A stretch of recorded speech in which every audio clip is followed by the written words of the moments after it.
Good morning, beloveds. I'm not awake. I actually went to bed at a reasonable time, and since it's Sunday, I let myself sleep in like a couple of hours. My alarm goes off at 6:15 normally. At on Sundays I get up at 8. So, so I'm still not processing, and I had one of those dreams last night where it kind of felt like I was somewhere else. Like, if one time I saw a description of time where it was like a roll of movie film, and sometimes lives touched because the film overlapped. And that's kind of what this dream felt like last night. But it was just one of those dreams like, are you kidding me? Why am I having this dream? I don't know. So, and I'm just like, and like, sometimes I'll incorporate books. No, I don't even know where this one came from. There was nobody in it that I knew. And that's those dreams are the weird ones, when the faces are not faces that I can put names to. You know, you dream about famous people in your dream, your brain will pull famous people in and people that you know. This time, nothing. There were no faces in there that I knew. I literally knew nobody. And I'm just like, all right then. So, but it's a new month. It's August 1st. And let's see what we're going to be up to this month with Ernest and Raymond.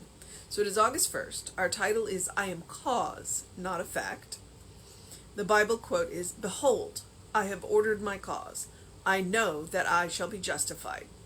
And that is Job 13:18. God made man in his own image and likeness, and I am that person now. God is the creator of heaven and earth, so I am the creator of my own heaven and my own earth. I stand in the midst of my own consciousness and assume control. No longer am I acted upon by my world. I now am cause to my world. I act in mind, and my world reacts in matter in direct response to my demand. I am cause, not effect. I am spirit releasing itself into form under freedom. With my new sense of spiritual responsibility, I create in my experience blessings for myself and good for my fellow man. Having taken my stand as the cause of my own experience, I now create the unique, the unusual, and the different in my world. God's ideas are always new ideas. They never repeat. With my consciousness acting as its true place in the divine mind, all things are made new and fresh in my world. Old patterns of routine and monotony are demolished, and a new mental structure of flexibility and ease is mine. I let go of the past with joy. I accept the responsibility of right thinking in the presence, and I expect only new forms of good in the future. I act upon the plastic substance of the universe with intelligence and authority. My world cannot make me sick, poor, or unhappy. My world has no power or authority over me. I tell it what to do, and it does it. As I think the ideas of God, heaven appears as my world. Health, happiness, and peace are mine today because of my freedom to use God's law of mind. I create them and rejoice in them. Well, that was a power statement. Ernest and Raymond aren't messing around today. It's a new month, so they're like, all right, let me tell you the truth with a capital T.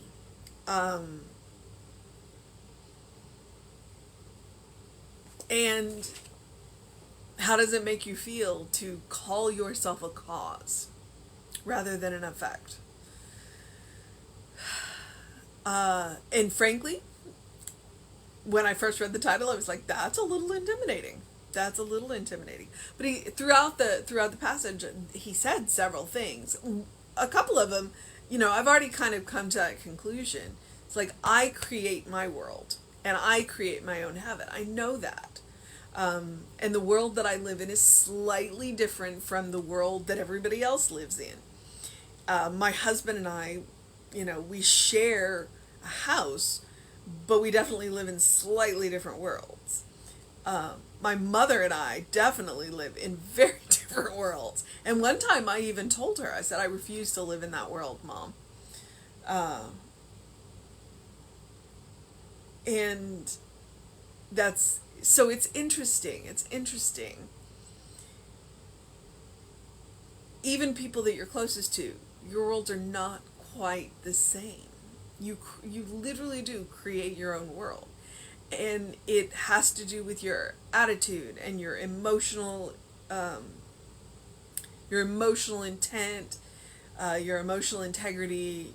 It has to do with the choices that you make, what you're willing to do, what you're willing to accept. All of that, all of that is is how you create your world. And it's how you create your own heaven and your own hell. The thoughts that you think can either put you in heaven or put you in hell.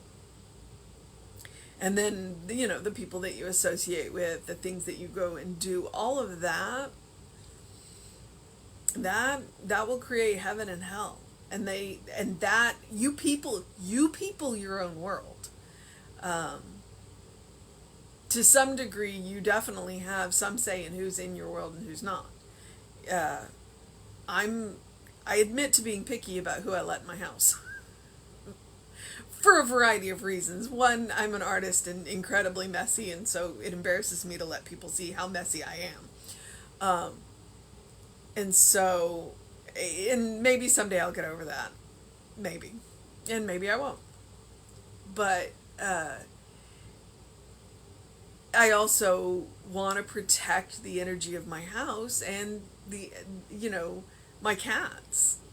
Having a whole lot of people in and out of here is not good for them, so I have the perfect excuse. It's like, no, I don't need you in here traumatizing my cats. But I don't have as much choice about who walks in and out of my world at work. But I chose the work that I do. So in that case, I am choosing the kind of people that I serve by the kind of work that I do. So those people that world, even there, I'm making a choice. So you can see by that illustration how you create your world and how you people your world. So if you've got friends that are not supportive of the kind of world that you want, maybe you want to evaluate why you're friends. And I'm not saying not to be friends with anybody and everybody that you want to be, but maybe limit where they interact with you in your world. Because there are friends that can be great friends in certain areas. They don't need to be in all aspects of your life.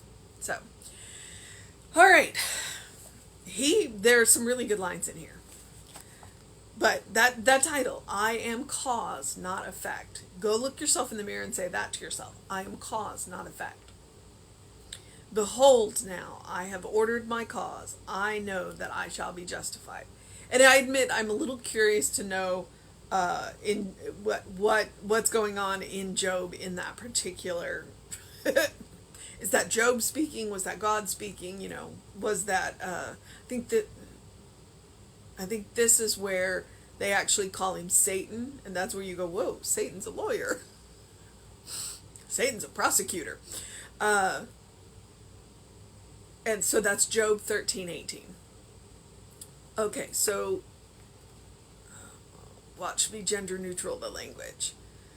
God made people in God's own image. God made people in God's own image and likeness. and I am that person now.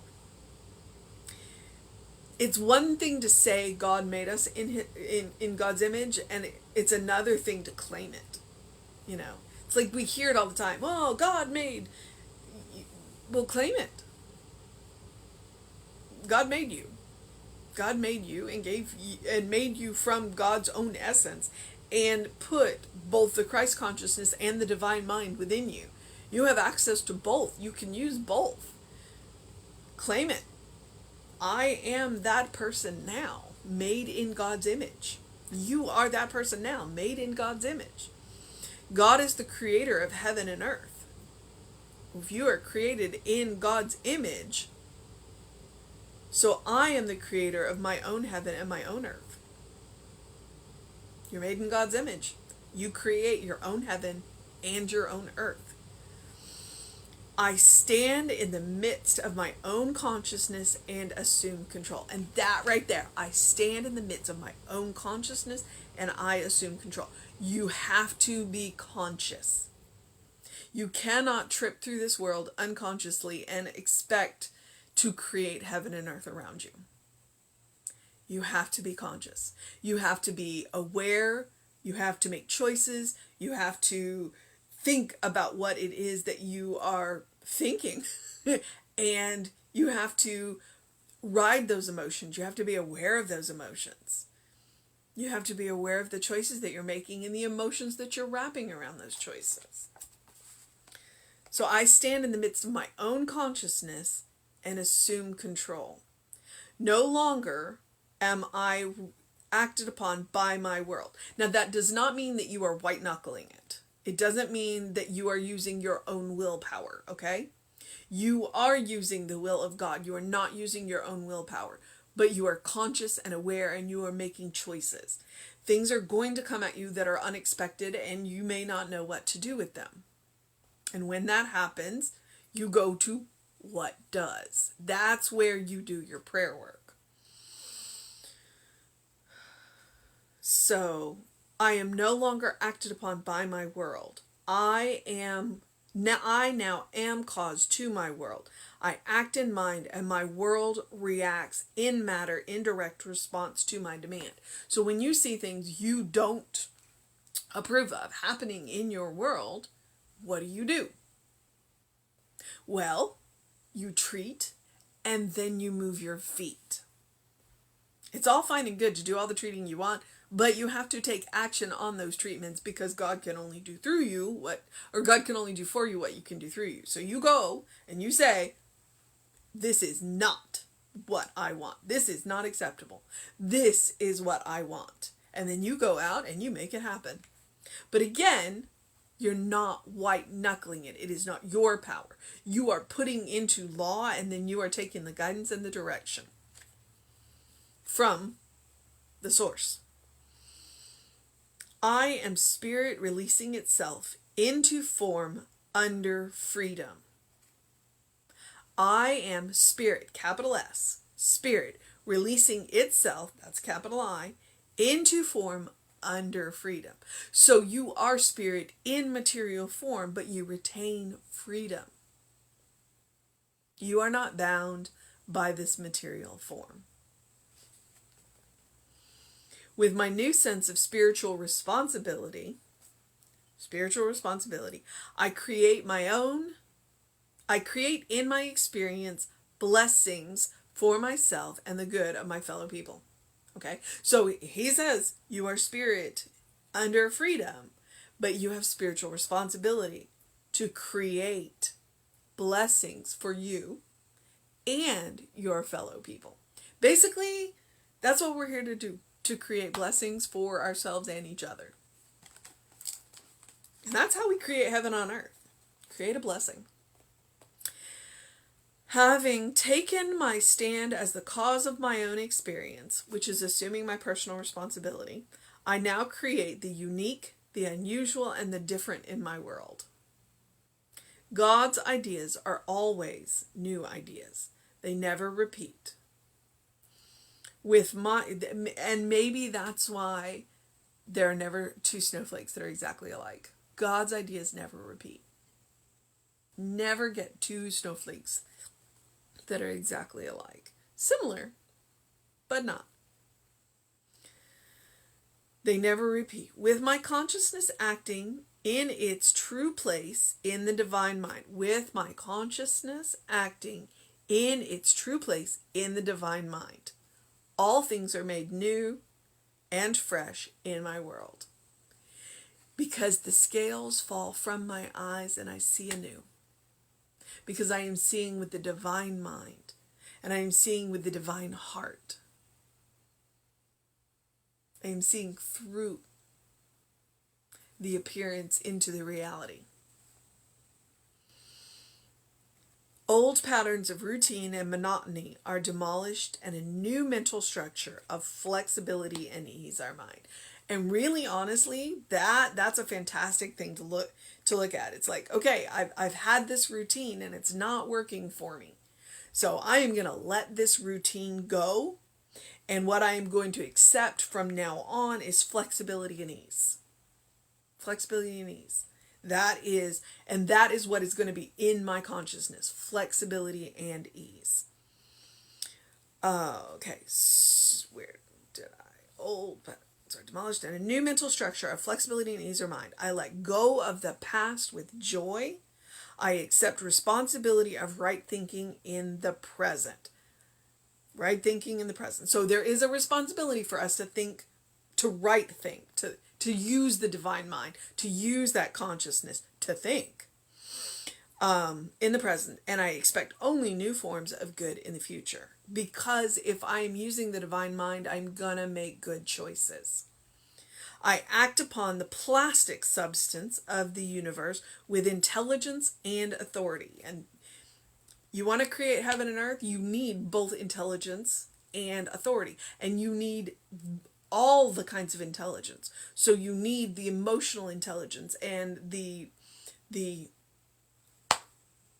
I don't remember what I was going to use for the stuff that, the book smart. And experience. So you've got three kinds of intelligence. You've got the experience intelligence, the emotional intelligence, and then the stuff that you've learned. So you want all of that intelligence, and then you speak with authority because you are cause, not effect. My world cannot make me sick, poor, or unhappy. My world cannot do that. My world cannot do that. So what I have to remember is that the world that everybody else has, that's not mine. I don't have to accept. One way we could call it is race consciousness. Because there's a whole lot of things in race consciousness that say, well, if you do this, then this will happen. Well, not in my world. Not in my world. Now, am I strong enough to keep myself from suffering the after effects of too much sugar? Not yet. I don't play that kind of hardball metaphysics. So I'm going to balance that. But there are people, and I'll bet you Emma Curtis Hopkins was one of them. So the world that I live in, where I make good choices because I use my spiritual intelligence, my divine mind, my consciousness, my world cannot make me sick, poor, or unhappy because I'm going to make good choices in it. My world has no power or authority over me. My world does not have power or authority over me because I have the power and authority over it. Okay? That's where the difference is. I tell it what to do and it does it. As I think the ideas of God, heaven appears in my world. I'm not thinking the ideas of man. I am thinking the ideas of God. And that's the difference. That's how we get to heaven. All right? We elevate our thinking. We elevate our thinking to that place within us where nothing has ever been wrong. Where we meet the unfiltered God. And we think those ideas. Not the ideas of humankind. Not the ideas of man. But the ideas of God. Of spirit. Of the divine. And of love. Health, happiness, and peace are mine today because in my freedom to use my, oh, sorry, just threw myself. All right, let me try that last line one more time. Health, happiness, and peace are mine today because in my freedom to use God's law of mind, I create them and rejoice in them. In my freedom to use God's law of mind, in your freedom to use God's law of mind. And that's what he says up there in that line. He says, I am spirit releasing itself into form under freedom. So we are spirit made manifest. We are spirit in material form, which means we come with all of the power of God available to us. We are divine sparks. We are not all of God at one time, but we have access to all of God at any time. So today, our mission, should we choose to accept it, oh, there's a whole lot of them.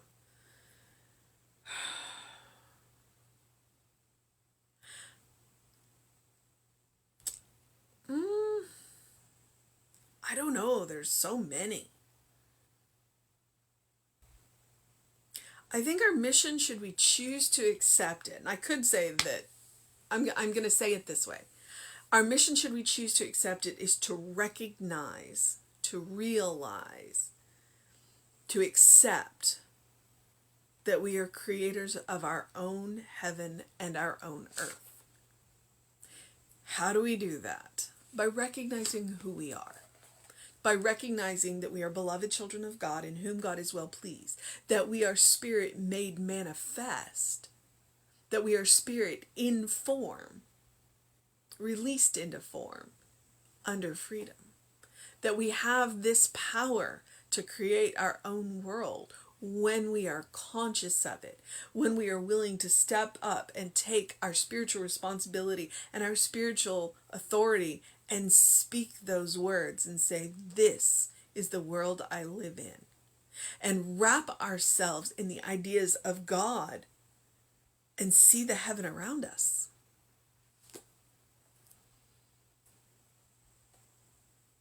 And everybody is going to have their own world, and everybody is going to have their own heaven.